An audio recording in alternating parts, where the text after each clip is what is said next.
Students कैसे हैं आप लोग। उम्मीद है खैरियत से होंगे। तो आज हमारा जो न्यू टॉपिक है वो केमिकल कोऑर्डिनेशन का है, थायराइड ग्लैंड। तो जैसा कि स्टूडेंट्स हमने आपको बताया था कि थायराइड ग्लैंड जो है ये बेस ऑफ द नेक पे पाया जाता है, यानी गर्दन के पास होता है। ये देख सकते हैं इसकी शेप आप।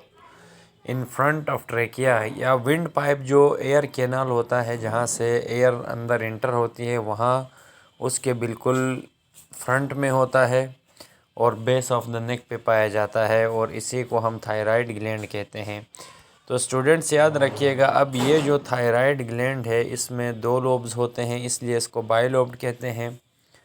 और एक लोब जिस उसको इस्थेमस कहते हैं, जो उसके साथ मिला हुआ है। अब इम्पॉर्टेंट जो चीज़ है स्टूडेंट्स, इसके हार्मोन्स आपने याद रखने हैं। तो थायराइड ग्लैंड जो है 3 तरह के हार्मोन्स प्रोड्यूस करता है, और वो मेजर हार्मोन्स में आते हैं। T3 T3 को कहते हैं ट्राई आइडोथायरोनिन। अभी ये समझाऊंगा कि इसको ट्राई आइडो क्यों कहते हैं। पहले नाम सुन लें आप इन सब के, 3 हार्मोन्स के। एक है टेट्रा थायरोनिन है हमारे पास, 2 हो गए। और ये जो तीसरे जो हार्मोन है वो थायरोक्सिन है और कैल्सीटोनिन है। ठीक है स्टूडेंट्स। तो अब याद रखिएगा, ये जो थायरोक्सिन होता है इसको T4 भी कहा जाता है, या टेट्रा आयोडोथायरोनिन।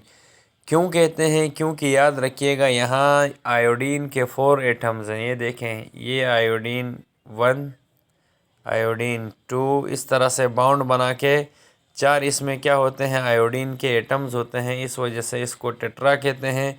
अगर एक आयोडीन यहाँ से ख़त्म कर दें तो 3, तो इसको T3 कहा जाता है।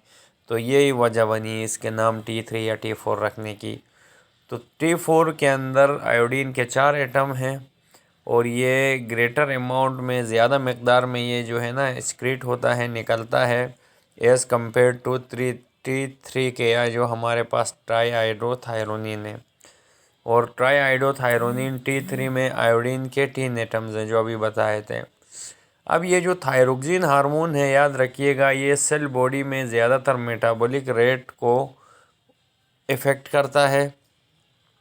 और इस तरह क्या होता है, यानी ऑक्सीजन की कंजम्पशन इंक्रीज़ होती है। ज़्यादा से ज़्यादा हमारी बॉडी ऑक्सीजन को कंज्यूम करेगी, इस्तेमाल करेगी, और हमारा जो दिल की रफ़्तार है, हार्ट रेट है, वो भी स्टिमुलेट होगी। और बहुत सारे यानी एंजाइम्स की सिंथेसिस भी होती है, और फिर ग्लूकोज ब्रेक डाउन होगा वहाँ। जब ग्लूकोज ब्रेक डाउन होता है तो उससे एनर्जी बनती है, और यही एनर्जी फिर यूज़ करता है यानी बॉडी।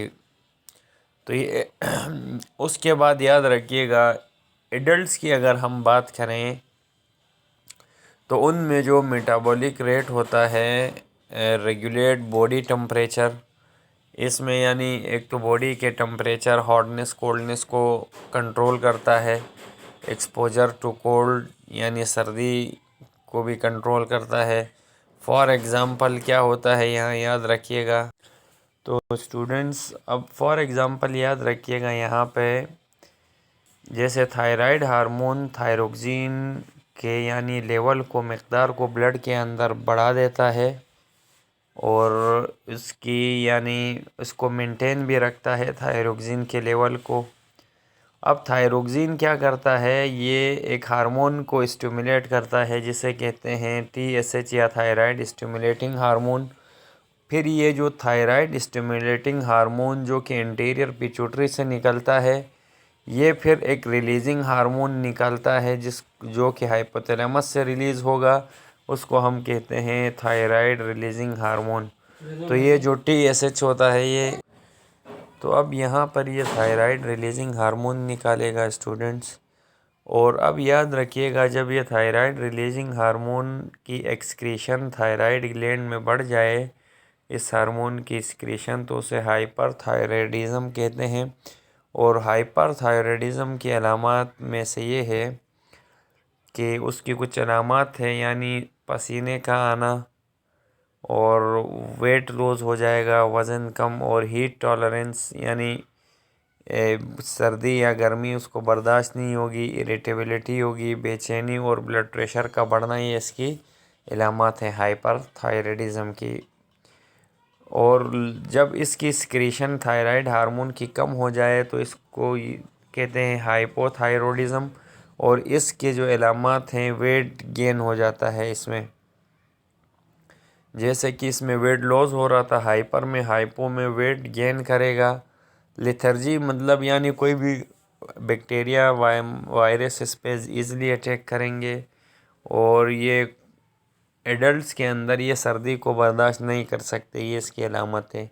और जो बच्चे पैदा होते हैं हाइपोथायराइडिज्म के साथ, या जिनमें कम यानी सिक्रीशन हो रही है इस हार्मोन की, तो इनकी ग्रोथ रुक जाएगी, यानी इनका कद रुक जाएगा। और इंटेलेक्चुअल डिसेबिलिटी, ये जहनी तौर पे भी मफलूज होंगे। तो स्टूडेंट्स, ये जो एडल्ट्स के अंदर याद रखिएगा, ये इसकी अलामत हमने बता दी। और ये यानी जहनी तौर पे मफलूज होंगे और इस कंडीशन को क्रेटिनिज़म कहा। तो इस डिजीज़ को क्रेटिनिज़म कहा। एक दूसरी कंडीशन है, याद रखिएगा, जो कि इसी से एसोसिएट करती है, मिलती जुलती है। यानी अब इसमें जब थायराइड हार्मोन की शॉर्टेज हो जाए तो याद रखिएगा, ये थायराइड जो ग्लैंड है ये इनलार्ज हो जाता है साइज़ में, और इस बीमारी को हम ग्वाइटर कहते हैं। और ये जो ग्वाइटर है ये डिफिशेंसी से हो जाता है आयोडीन की। जब डाइट में या खानों में हम ये कम इस्तेमाल करेंगे तो इसकी कमी से ग्वाइटर डिजीज़ होती है। अब कैल्सिटोनिन जो हार्मोन है ये एक पेप्टाइड हार्मोन है, और ये क्या करता है, यानी कैल्शियम के लेवल को ब्लड के अंदर मेंटेन करता है, या इसको एक ख़ास पॉइंट पे रखता है।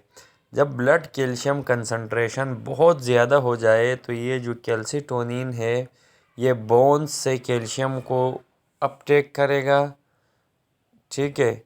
और इस तरह क्या करता है, कंसंट्रेशन ब्लड के अंदर इसको ये मेंटेन करता है। यानी जब ब्लड के अंदर कंसंट्रेशन बढ़ जाएगी तो ये वहाँ से कैल्शियम ले जाके बोन्स में डिपॉजिट कर देता है। तो स्टूडेंट्स, ये आपका आज हमने थायराइड ग्लैंड बता दिया। अब इसमें इम्पोर्टेंट याद रखिएगा जो पॉइंट्स, इसके 3 मेजर हार्मोन्स थे, T3, T4, थायरोक्सिन, कैल्सिटोनिन। और फिर इनके हमने आपको फंक्शन भी बताया कि ये क्या होते हैं, इनके अलामत याद रखिएगा। इसमें जो इम्पोर्टेंट है, हाइपरथायराइडिज्म याद रखें, इसकी अलामत। फिर हाइपोथायराइडिज्म से होने वाली एक बीमारी क्रेटिनिज़म, ग्वाइटर, ये याद रखिएगा, ये बहुत इम्पोर्टेंट है इसमें से। तो उम्मीद है आज का ये टॉपिक आपको समझ आ गया होगा।